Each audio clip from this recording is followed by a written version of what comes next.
Esportnet és la metodologia socioeducativa de la Fundació Barça. Utilitza l'activitat física i l'esport com a eines per afavorir la inclusió social i millorar la convivència entre infants i joves en un entorn segur i inclusiu. Hi participen infants i joves en situació de vulnerabilitat i en molts casos també s'inclouen les famílies i membres de la comunitat.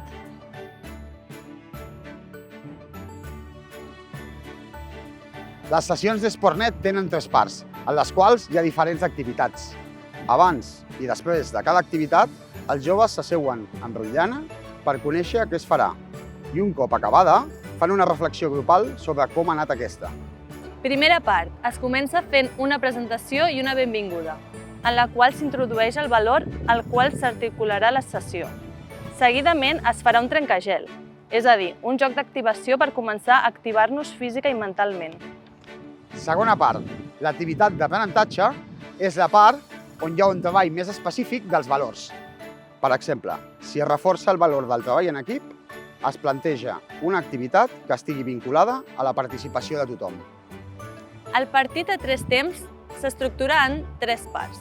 Primer temps, on les persones participants pacten acords vinculats al valor que es posarà en pràctica en el partit.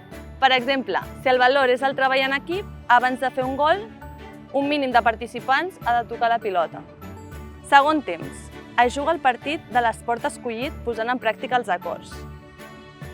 Al tercer temps es fa una reflexió per avaluar si s'han complert els acords pactats.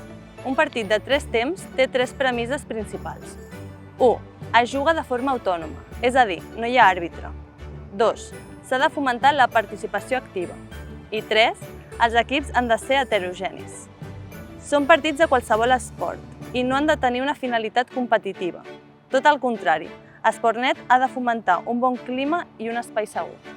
Després del partit de 3 temps, es fa la tornada a la calma, un joc per baixar les pulsacions, seguit del tancament de la sessió, on, com tall d'acomiadament, es crea un espai de diàleg on es reflexiona sobre els aprenentatges de la sessió d'Esportnet i com ho apliquen en les seves vides diàries.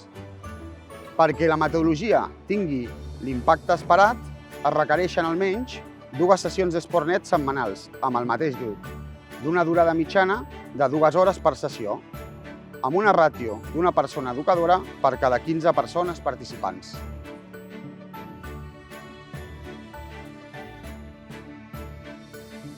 La Fundació Barça dona les eines pràctiques i teòriques als equips educatius de les entitats col·laboradores perquè siguin aquestes les que implementin la metodologia als projectes.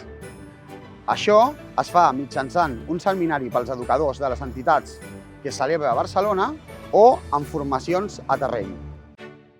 Després de les formacions, la Fundació Barça ofereix un seguiment individualitzat a cada projecte i la seva adaptació a cada realitat local. L'entitat implementadora elabora informes i la Fundació del Futbol Club Barcelona realitza un seguiment metodològic per garantir la qualitat pedagògica del projecte.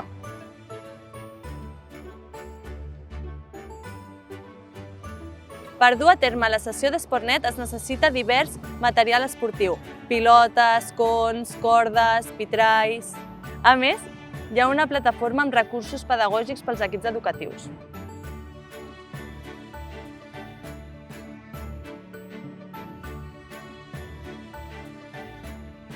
Les sessions d'Esportnet es duen a terme a pistes, camps i instal·lacions esportives, convertint-los en espais segurs d'educació, inclusió i convivència.